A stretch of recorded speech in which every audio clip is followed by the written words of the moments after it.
Me falem aí, você sabe me dizer o que o divórcio, a Inquisição protestante e o clássico drink Bloody Mary têm em comum? Não? Então me acompanhe até o fim porque eu vou falar de um período negro da nossa história que pouca gente conhece.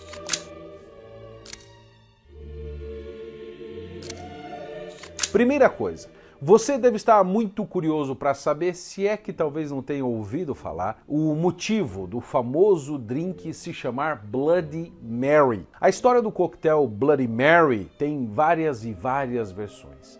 A mais aceita é de que a bebida teria sido inventada pelo bartender, o barman, Fernand Petiot, na década de 1920, no famoso Harry's New York Bar em Paris, sendo o princípio chamado de Bucket of Blood, mas passando depois a se chamar Bloody Mary, por inspiração da Rainha Maria I da Inglaterra, conhecida como Maria Sanguinária, devido à perseguição religiosa que ela fez durante o seu reinado na primeira metade do século XVI. Pois bem, embora talvez você já conhecesse a origem do nome da bebida, com certeza não saberia me dizer o que levou a Rainha Maria I da Inglaterra a ter sido chamada de sanguinária, eu tenho certeza.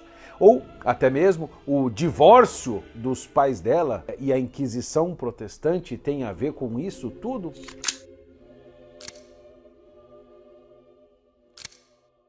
Ora, antes de mais nada, vamos investigar um pouco da história da dinastia Tudor na Inglaterra. Nós devemos, obviamente, iniciar nossa história por uma figura muito importante para que a Rainha I viesse a ser conhecida como sanguinária, que é o seu próprio pai, Henrique. Em 1533, o rei Henrique VIII queria se divorciar da sua esposa, Catarina de Aragão. O Papa da época, Clemente VII, se recusou a reconhecer a nulidade do seu matrimônio e então, no espírito da reforma protestante, que ocorreu 16 anos antes disso, o rei da Inglaterra decidiu romper em definitivo com a Igreja Católica e fundar uma nova igreja todinha sua, a Igreja Anglicana.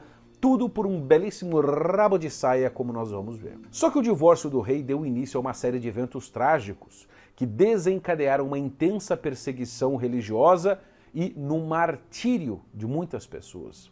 O rei Henrique VIII, autodeclarado chefe supremo de toda a nova igreja, uma espécie de novo e auto-intitulado Papa, começou a perseguir ferrenhamente os católicos que resistiam à sua luxuriosa reforma religiosa. Foram milhares de mortes. Um exemplo foi o martírio do grande Thomas More, em 6 de julho de 1535.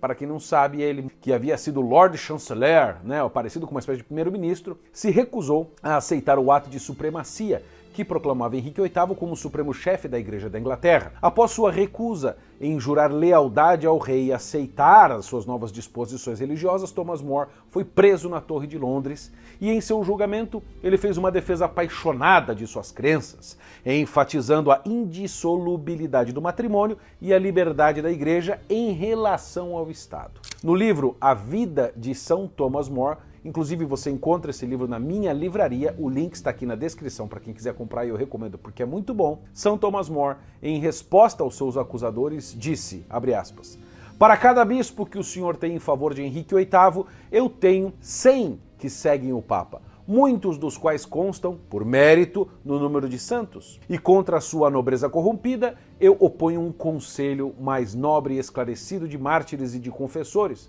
Contra o seu parlamento, Deus sabe muito bem porquê, tenho a meu favor todos os concílios realizados nos últimos 1000 anos. Favoráveis ao meu parecer estão a França, a Espanha, a Itália e os maiores impérios de toda a cristandade, disse ele. Mesmo com sua eloquência, popularidade, inteligência e o grande humanista e autor do famoso livro Utopia, ele foi condenado por traição. Sua história e caráter estão muito bem expressos no grande filme de 1967, O Homem que Não Vendeu Sua Alma, dirigido por Fred Zinnemann. Recomendo demais que você assista se não viu este filme ainda. A sentença original de condenação contra Thomas More previa que ele fosse apenas enforcado. Mas Henrique VIII, que viria a se passar na história com um apelido simpático de o Rei do Blefe, maliciosamente alterou a sentença para decapitação. Crueldade? Bom, vejam só.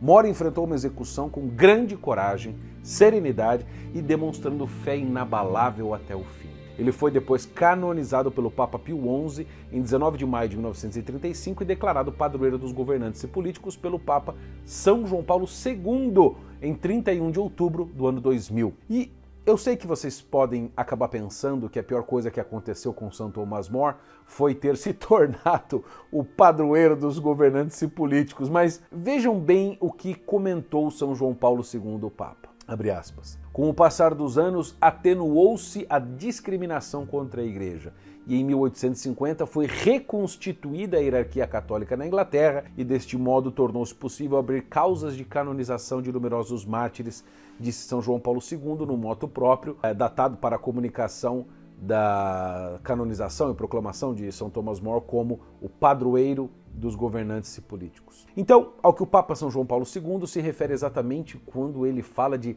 discriminação contra a Igreja e a reconstrução da hierarquia católica na Inglaterra? Veja, ele fala sobre o contexto não só em que São Thomas More foi martirizado, com muitos outros católicos, sendo esta também a mesma época de nascimento de Maria I, embora o Santo Padre não fale dela. Nós vamos voltar um pouquinho naquele contexto da família de Henrique VIII, o rei do blefe. Como a Espanha e a Inglaterra eram as maiores potências mundiais da época, o casamento com Catarina de Aragão fazia de Henrique VIII, naquele momento, o homem mais poderoso da Terra. O problema é que o cara era um tremendo de um mulherengo devasso e safado. E sob o pretexto de que sua esposa não lhe dava nenhum filho homem, ele queria se separar. Para mim, acabou. Quando o rei rompeu com a Igreja Católica, a Igreja de Cristo, levou ao martírio São Thomas More e muitos outros. Ele fundou a Igreja Anglicana, obtendo para si a anulação do seu próprio casamento para se casar com a sedutora Ana Bolena.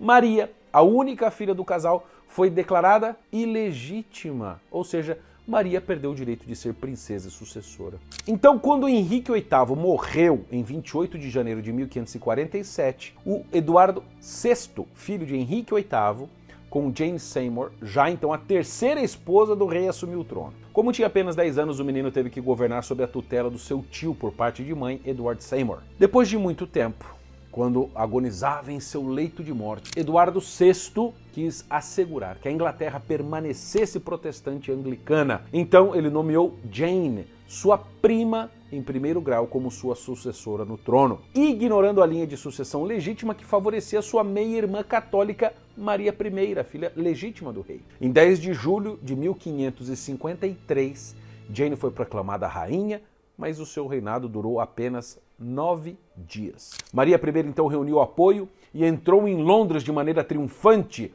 tomando o trono ilegítimo de Jane Grey. Jane Grey foi deposta e em seguida presa na Torre de Londres, e apesar da juventude e de ser vítima das circunstâncias políticas, foi condenada por traição e executada em 12 de fevereiro de 1554, aos 16 anos, passando a ser considerado uma espécie de mártir protestante. Pois agora você sabe porque a rainha Maria I da Inglaterra é conhecida como Blood Mary ou Maria Sanguinária? Então vamos continuar a história da família real de Maria I, a rainha católica. À procura de estabilidade política, então, que uma aliança católica poderia proporcionar, ao chegar ao poder, Maria, então, se casa com Filipe II da Espanha, em 1554, um ano após assumir o trono. Em fevereiro de 1555, e novembro de 1558, sob o reinado de Maria e Filipe II da Espanha, foram executados cerca de 300 pessoas. Muitos daqueles perseguidos fizeram parte da traumática infância de Maria, como Thomas Cranmer, que, empossado como arcebispo da Cantuária, havia autorizado o divórcio de Henrique VIII, seu pai, e Catarina de Aragão.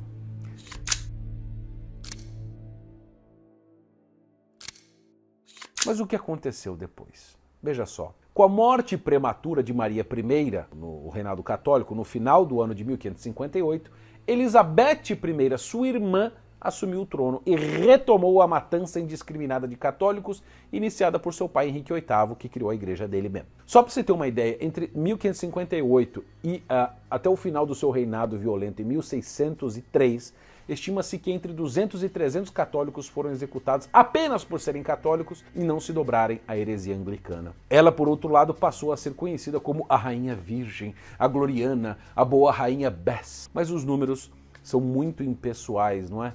em relação a, sei lá, o nível de crueldade desses assassinatos de Elizabeth I. Vocês querem um exemplo? Santa Margaret Clitheroe, acho que estou pronunciando correto este nome, conhecida como Pérola de York, foi martirizada em 25 de março de 1586. Sua condenação ocorreu após ser acusada de abrigar padres na sua casa e de ouvir a missa. Durante o seu julgamento, ela recusou a se testemunhar contra si própria, pois os únicos testemunhos contra ela seriam de que os seus próprios filhos e criados, que ela não queria implicar no processo, não queria comprometer mais pessoas. Para se ter uma ideia da crueldade, ela foi sentenciada a pena forte e dura, uma forma de execução em que a vítima é esmagada por um peso até a morte. Santa Margarete enfrentou a morte com coragem e fé, expressando sua alegria por ser considerada digna de sacrifício. Suas últimas palavras foram um clamor altíssimo a Jesus por sua misericórdia. Sua vida e martírio são lembrados até hoje como um exemplo de fidelidade à fé católica em tempos de perseguição,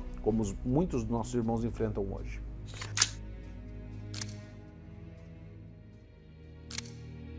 Como a rainha Elizabeth I da Inglaterra, protestante, não quis se casar e, portanto, não teve herdeiros, quando morreu, quem assumiu o trono foi Tiago VI da Escócia, que passou a ser chamado Tiago I da Inglaterra, unificando as duas coroas da Inglaterra e da Escócia sob a dinastia Stuart. Tiago I ficou conhecido por autorizar a tradução da Bíblia, que passou posteriormente a ser chamado de Bíblia King James, que em português é Tiago, é a Bíblia do rei Tiago, basicamente, de 1611. Ele foi sucedido pelo filho Carlos I, que exerceu um governo de gastança e tensões terríveis com o parlamento. Carlos I tentou impor aos escoceses, que eram presbiterianos, e aos irlandeses, que eram católicos, a conformidade religiosa com a igreja anglicana recém-criada. Descontentes com esse regente, Carlos I, os parlamentares queriam mais poder e dirigiram ao rei a grande repressão em novembro de 1641, o que levou logo em seguida à guerra civil entre Carlos I e seu parlamento.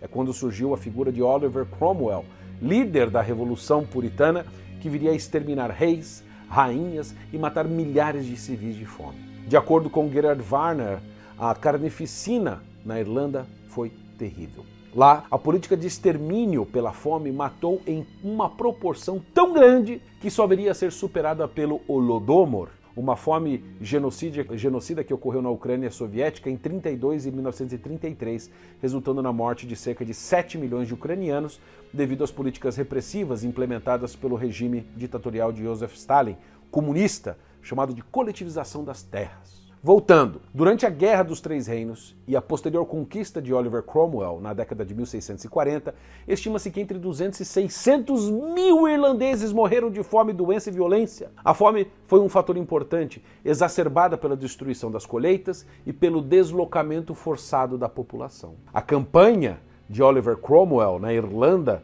iniciada em 1649, foi muito brutal e teve um impacto devastador na população. As políticas de terra que seguiram, como a expropriação de terra dos católicos irlandeses e a sua redistribuição para colonos ingleses, escoceses, protestantes, também contribuíram para a miséria, para a fome e para a degradação da dignidade humana. Esses eventos marcaram um dos períodos mais sombrios da história da Irlanda, resultando em uma drástica redução da população e deixando um legado de ressentimento que influenciou as relações anglo-irlandesas por séculos até hoje. De qualquer forma, uma coisa é certa. Não só na Inglaterra, mas em outros lugares protestantes, a reforma acarretou um surto de propaganda anticatólica, de perseguições, de prisões, de torturas, de martírios da católicos e que acirrou as disputas e violências e mortes. Existem muitas e muitas referências sobre este assunto, mas vamos dar apenas alguma olhadinha em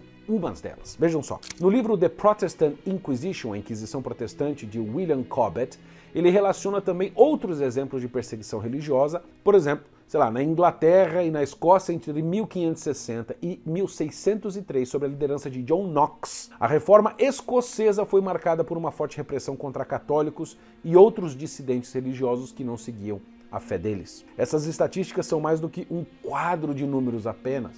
Não, porque elas oferecem uma visão geral das perseguições em diferentes países protestantes, destacando a crueldade até então pouco conhecida no mundo, pelo menos no Ocidente. Ou seja, durante esses anos de conflitos religiosos, a Inquisição protestante, que muitos nem sequer sabiam que existiu, matou, preste atenção, matou mais gente em um ano do que a Inquisição Espanhola inteira, que muitos consideram implacável, matou em 3 séculos, ou seja, matou mais num ano do que em 300 anos. Vejam só, com a reflexão de Gerhard Wagner, diz ele, abre aspas, Maria I queimou 284 hereges protestantes, segundo o livro dos mártires de John Foxe, número que provavelmente não está subestimado.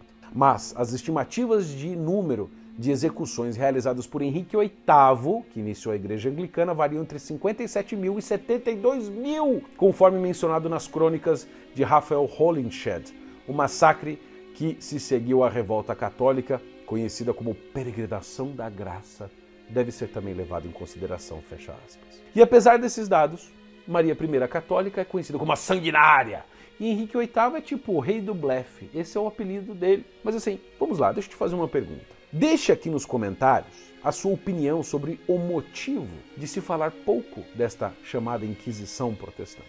Se vocês não compreendem a fundo o mal e os vícios terríveis e as paixões que movem, né, os homens como Henrique VIII, Oliver Cromwell, dificilmente vão perceber que os problemas da Reforma Protestante não são apenas discussões de internet sobre Bíblia, teologia, moral e coisa do tipo. Meus caros, é isso. Eu sei que foi um vídeo impactante, muito duro para muitas pessoas que ouviram isso pela primeira vez, por retratar horrores e tragédias que são pouco conhecidos. Mas é preciso que tanto católicos como protestantes conheçam este período negro da história e, assim, não escondam as verdades debaixo do tapete como se nunca tivesse acontecido. Nós, católicos, reconhecemos a nossa Inquisição, ou as Inquisições, melhor dizendo, e falamos sobre elas abertamente, abrimos os nossos arquivos e permitimos que todo mundo veja, e falamos sobre isso. Ou seja, nós não temos medo destes fatos.